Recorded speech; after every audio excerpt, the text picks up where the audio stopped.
Hello viewers, இன்னைக்கு நம்ம பார்க்க போறது One Piece episode 452 part 2.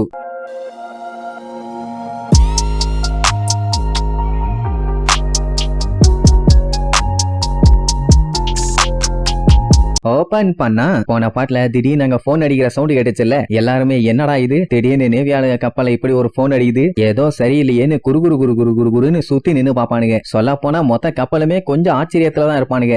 அப்போ நம்ம பக்கி, ஆமா எதுக்குப்பா நம்ம இதை பார்த்து பயந்துகிட்டு இருக்கோம்னு சொல்லி காதை கொண்டு போய் பக்கத்துல வைப்பான். லூஃபி லைட் அப்படி தேர்ட்டு தான் எடுப்பான். டோர் வந்து அடிச்சு குண்டக்க மண்டக்க போய் விழுவான். லூஃபி அதெல்லாம் கண்டுக்காம அலா யாரா அதுன்னு கேஷுவலா கேட்பான். என்ன போன் எடுத்துட்டான்னு எல்லாம் கதறுவானுங்க. ஆக்சுவலா அந்த கால் எங்க இருந்து வந்திருக்கும்னா நேவி ஹெட் குவார்டர்ஸ்ல இருந்து. பேசுறது யாருன்னு கேட்டோன்னே பேர சொல்லிடுவான் நான் லூஃபின்னு. சுத்தி இருக்கவனுங்க எல்லாம் பதறுவானுங்க, ஏன்டா நிஜமான பேரை சொல்லி உசுர வாங்குறேன்னு. இப்ப என்னன்னா இவங்களுக்கு தெரிஞ்சு போச்சு இவங்க தான் ஷிப்பா ஆட்டையை போட்டு போயிட்டு இருக்காங்கன்னு. இம்பல் டவுன்ல இருக்க ஃபிளீட் எஸ்கார்ட் ஃபோர்ஸ் வந்து இவங்களுக்கு இன்ஃபார்ம் பண்ணாங்களாமா. இப்ப என்னன்னா இந்த எஸ்கேப் கேஸுக்கு மெயின் சஸ்பெக்டா 2 பேர்த்த வச்சிருக்காங்க. அதாவது நேவி ஹெட் குவார்டர்ஸ் கூட இம்பல் டவுனுக்கு கம்யூனிகேஷன் கட் ஆற வரைக்கும் எல்லாத்தையும் வச்சு பார்த்து ஒரு கன்க்ளூஷனுக்கு வந்து ஒரு 2 பேரை மட்டும் பிக்ஸ் பண்ணி வச்சிருக்காங்க. யார் அந்த 2 பேருன்னு பார்க்கும்போது அத்தனை பேரும் அப்படியே மிரண்டு போய் கேட்டுட்டு இருப்பாங்க, யாரா இருக்கும்னு. மொதல் சஸ்பெக்ட் நம்ம லூஃபி. சரி ஓகே, இதுல எந்த ஒரு பஞ்சாயத்தும் இல்ல, ஏன்னா அவன் தான் உள்ள இறங்கினா பஞ்சாயத்தை கிளப்பி விட்டான், அதுல எந்த மிஸ்டேக்கும் இல்ல. 2வது சஸ்பெக்ட் நம்ம பக்கி.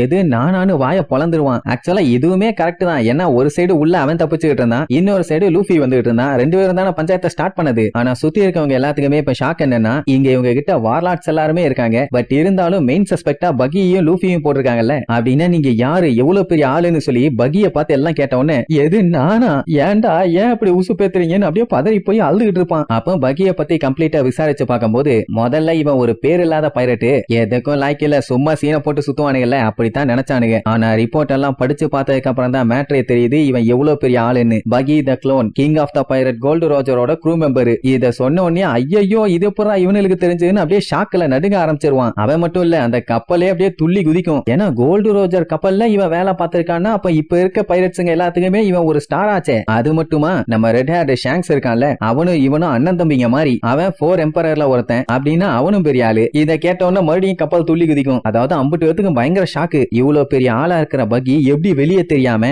இவ்வளவு நாளா சுத்திட்டு இருந்திருக்கான்னு தெரியல. ஆனா இப்ப நடந்த பஞ்சாயத்துல நீ யாரு என்னன்னு முழு விவரமும் தெரிஞ்சு போச்சுன்னவன அவனுக்கு அப்படியே அடிவயிறெல்லாம் கலக்க ஆரம்பிச்சிடும். ஐயோ எதையோ கொண்டு போய் அதது கூட சேர்த்து இதை கொண்டு போய் அதது கூட வச்சுட்டானிலே. அண்ட் இப்ப இவனுக்கு புரியாத விஷயம் என்னன்னா ஏசுக்கும் இவனுக்கு என்ன சம்பந்தம், இவன் எதுக்கு ஏச காப்பாத்த போனான்னு. இவன் எங்க போனா நம்ம பைய பண்ண சேட்டையில தானே போனானுங்க. லூஃபி ஏச தான் காப்பாத்த போனான்னு கிளியரா தெரியுது. மேபி அவனுக்கு ஹெல்ப் பண்ணாதான் நீயும் போயிருப்ப போலங்கிற மாதிரி சொன்னவன அவனுக்கு இன்னும் அள்ளு விட ஆரம்பிச்சிடும். அப்படியெல்லாம் இல்லடாமா. இப்ப இவங்க கூட யார் யாரெல்லாம் இருக்கா, ஜிம்பை, குரோக்கோடைல், இவாங்கோ, அது மட்டும் இல்லாம இவனுக்கு 2 பேரு, அதுக்கப்புறம் எஸ்கேப் ஆன ஒரு 200 பேர் இருக்கானுங்க. இதெல்லாம் வச்சு பார்க்கும்போது இவனுங்க நேரா மரைன் போர்டுக்கு போறானுங்கன்னு நல்லா தெரிஞ்சு போச்சு. அண்ட் இன்னொரு மேட்டர் என்னன்னா அவன் இவங்களுக்கு வார்னிங் கொடுப்பான். இவங்க என்னதான் மரைன் போர்டுக்கு போனாலும் அந்த கேட் ஆஃப் ஜஸ்டிஸ ஓபன் பண்ணணும். அதை ஓபன் பண்ணலனா இவங்க டப் கரண்ட்ல போய் மாட்டுறதுக்கு நிறைய வாய்ப்பு இருக்கு. அப்படி மட்டும் மாட்டிட்டாங்கன்னா சுழல்ல சுத்தி மொத்தமா இவங்க எல்லாருமே காலி. இன்கேஸ் அந்த கரண்ட்ல இருந்து இவங்க வெளியே தப்பிக்கணும்னு ட்ரை பண்ணாங்கன்னா அதுக்கு அந்த பக்கம் இருக்கிறது காம்பெல்ட், சீ கிங்ஸ் எல்லாம் காலி பண்ணிரும். அதனால ஒழுங்கா நீங்க சரண்டர் ஆயிட்டீங்கன்னா உங்களுக்கு தான் நல்லதும்பா. உடனே லூஃபி காண்டாயி, டேய் கொய்யாலே நான் சொல்றத முதல்ல கேளுடா கொய்யாலன்னு வாயில காத்த பயங்கரமா ஃபில் பண்ணி, நாங்க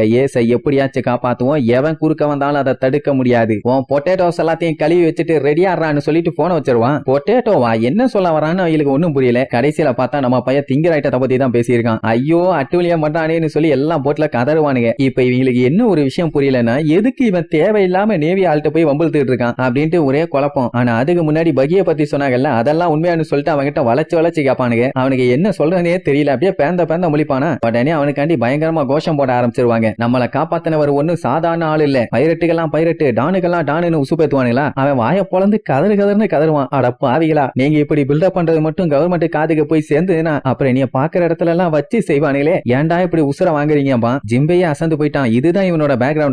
ஆனா இவனுக்கெல்லாம் பார்க்காம ரொம்ப வீக்கா இருந்த மாதிரி தான் இருக்குது. யாராலையுமே நம்ப முடியல நம்ம கப்பல்ல இவ்வளவு பெரிய ஆள் இருக்கானு. உடனே அவனே காண்டாயி, டேய் கொஞ்ச நேரம் சும்மா இருக்கடா, என்னால தாங்க முடியலமா. அப்பதான் லூஃபி இன்னொரு மேட்டர் சொல்லுவான். என்னன்னா ரெய்லி கிட்ட பேசும்போது அவன் பகிய பத்தி சொல்லியிருப்பான், ஈஸ்ட் ப்ளூவோட பைரட்னு. உடனே பகி பயங்கரமா ஷாக் ஆவான், எது அந்த ரெய்லியே நீ மீட் பண்ணியான்னு. ஏன்னா அவரு தானே வைஸ் கேப்டன், அவரை நான் ரொம்ப மிஸ் பண்றேன், அவர் எங்க இருக்காரு என்னன்னு கேப்பானா. இங்க எல்லாத்துக்கும் கண்ணெல்லாம் பிதுங்கிரும். ஏன்னா ரெய்லி ஒன்னும் சாதாரண ஆள் இல்ல, அவன் பைரட்ஸ் எல்லாத்துக்குமே டார்க் கிங்.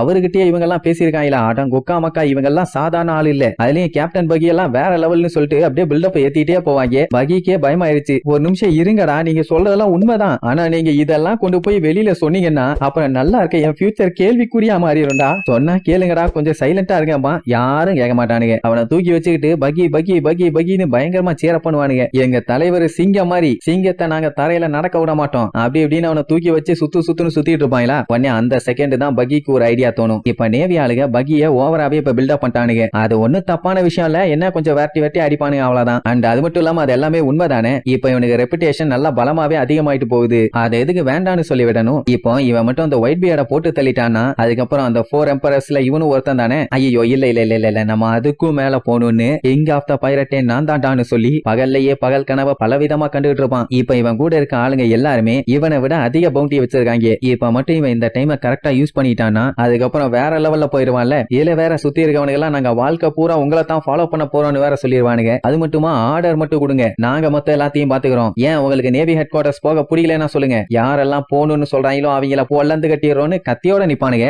அப்படி நின்னா கூட பரவாயில்ல. லூஃபிய ஒரு சைடு ரவுண்ட் கட்டுறானுங்க, அங்க ஜிம்பைய ரவுண்ட் கட்டானுங்க, crocodile ரவுண்ட் கட்டிட்டானுங்க. இப்படி யாரெல்லாம் நேவி ஹெட் குவார்டர்ஸ்க்கு போகணும்னு சொல்றாங்களோ அவங்க எல்லாத்தையுமே ரவுண்ட் கட்டிட்டானுங்க. ஒரு ஆள் இறங்கினா போதாது இவங்க எல்லாத்தையும் காலி பண்ண எல்லாம் அப்படியே சைலண்டா நின்னுட்டு இருப்பானுங்க. இப்ப கேப்டன் பகி மட்டும் ஒரு வார்த்தை சொன்னானா பெரிய கலவரமாயிரும். அங்க crocodile முடிவே பண்ணிட்டான், பேசாம இந்த அல்ல கைகளை போட்டு தள்ளிட்டு நிம்மதியா போவான், அதான் கரெக்ட்னு கையில அப்படியே சைக்கிளோனை உருவாக்குவான். இங்க மிஸ்டர் ஒன்னு கைய கத்தியா மாத்திட்டான். ஆனா அந்த டைம் பகி என்னால முடியும்னு இருப்பான். அத்தனை பேர் அவன் பேரை சொல்லி கத்தி பயங்கரமா கோஷம் போட்டுட்டு இருப்பானுங்க. அப்ப அவன் ஸ்டைலா மேல போய் நின்னுட்டு எல்லாம் சைலண்டா இருக்கிறான், முட்டா பழையலாமா. அத்தனை பேரும் ஷாக் ஆயிருவானுங்க, என்ன பொசுக்குன்னு முட்டா பையன்டான்னு. ஆக்சுவலா நீங்க எதையுமே யோசிக்காம பேசிட்டு இருக்கீங்களா, நல்லா உன்ன புரிஞ்சுக்குங்க. இந்த ஷிப்பை எங்கேயுமே ஸ்டாப் பண்ண முடியாது. இப்போ நம்ம ஸ்ட்ரெயிட்டா போர் நடக்கிற இடத்துக்கு தான் போய் ஆகணும், ஏன்னா அதை விட்டா வேற வழி இல்ல. அதனால யோசிக்கிறத கொஞ்சம் விரிவா பிராடா உருப்படியா யோசிங்க. கூடிய சீக்கிரத்துல ஒரு நாயகன் இங்க உதயமாக போகிறான். அண்ட் அது மட்டும் இல்லாம அவனுக்கு கிடைச்ச ஒரே ஒரு லைஃப் டைம் சான்ஸ் தான். அந்த உலக நாயகன் வேற யாரும் இல்ல, நான் தான். நீங்களும் ஏன் என் கூடயே சேர்ந்து கனவு காணக்கூடாது? அப்பந்தாண்டா நீங்க உண்மையான ஆம்பளைகளா இருக்க முடியும். நல்லா கேளுங்க, நான் போய் ஒயிட் பியர்ட பீட் பண்ணிட்டேன்னா இந்த உலகத்தையே கான்குயர் பண்ணிடுவேன். அதுக்கப்புறம் நம்ம தான் இந்த உலகத்தையே ஆள போறோம்னு வேற சொல்லுவானா. எல்லாம் கேப்டன் பகி பகி பகி பகின்னு கத்திட்டு கையில இருக்க துப்பாக்கி கண்ணெல்லாம் போட்டுட்டு அவனை பாப்பாங்க. அவங்க கண்ணுக்கு அவன் ஒரு கடவுளா தெரியுவான். பகி பின்னாடி ஒளிவட்டமெல்லாம் தெரியுது. அவனை ஒரு தெய்வமாவே வணங்க ஆரம்பிச்சிட்டாங்க. நீங்க தான் எங்களை காப்பாத்தின தெய்வம், நீங்க கேட்டா எங்க உசுறு கூட குசுறு மாதிரி டப்புன்னு அடிச்சு தூக்கி கொடுத்துருவோம். காலம் பூரா உங்களை ஃபாலோ பண்ணுவோம். எங்களுக்கு பீஸ்ஃபுல்லான லைஃபே வேண்டாம், உங்க கூட நரகத்துக்கு வர கூட நாங்க தயாரா இருக்கோம். அப்படி இப்படின்னு பில்டப் பண்ணோன்னு அப்புறம் ஏன்டா வெயிட் பண்றீங்க, நம்ம நேவி ஹெட் குவார்டர்ஸ்க்கு போவோம் गाइस அப்படின்னு கத்துவானா. உடனே எல்லாம் காட்டு தரமா கத்துவாங்க. லூஃபி இருந்துகிட்டு சரி ரைட் பஞ்சாயத்து ஓவருமா, crocodile அட்டாக் பண்ணணும்னு சைக்ளோன் எல்லாம் உருவாக்குனால அதை அப்படியே ஸ்டாப் பண்ணிடுவான். அப்புறம் மிஸ்டர் ஒன்னு கைய கத்தியா மாத்தினால அதே நார்மல் ஆக்கிடுவான். ஆனா அந்த பகிய புகழ்ற புகழ்ச்சி மட்டும் தாங்க முடியல, அவனை பயங்கரமா புகழ்ந்து தள்ளுவானுங்க. அப்படியே கட் பண்ணி மரைன் போர்ட்ல இருக்க செக்யூரிட்டி கண்ட்ரோல் ரூமை காட்டுறாங்க. ஏஸ் ஒரு வழியா அந்த கேட்டு கிட்ட வந்துட்டான். இனி டோரை திறந்து விட்டா போதும், இன்னும் கொஞ்ச நேரத்துல உள்ள வந்து சேர்ந்துருவானுங்க. அப்புறம் அந்த மரைன் போர்ட்ல இருக்க மக்கள் எல்லாத்தையுமே கொஞ்சம் கொஞ்சமா அங்க இருக்க கப்பல்ல ஏத்திட்டு இருப்பானுங்க. எதுக்குன்னா கண்டிப்பா ஒரு பெரிய போர் நடக்க போகுது. அந்த போர்ல சாதாரண மனுஷங்க சிக்கி சின்னாபின்னம் ஆயிடக்கூடாதுல, அந்த சேஃப்டிக்காக. அப்படியே கட் பண்ணி ஏச காட்டுறாங்க. அவன் அப்படியே கொலை வெறியில வெயிட் பண்ணிட்டு இருப்பான். அதே நேரம் நேவி ஹெட் குவார்டர்ஸ்ல அந்த சென்கோக்கு நம்ம ஆவலா காத்துக்கிட்டு இருந்த நேரம் வந்துருச்சுன்னு சொல்லி ரெடியா வெயிட் பண்றதோட இந்த எபிசோடுக்கு எண்டு கார்டு போட்டு முடிக்கிறாங்க.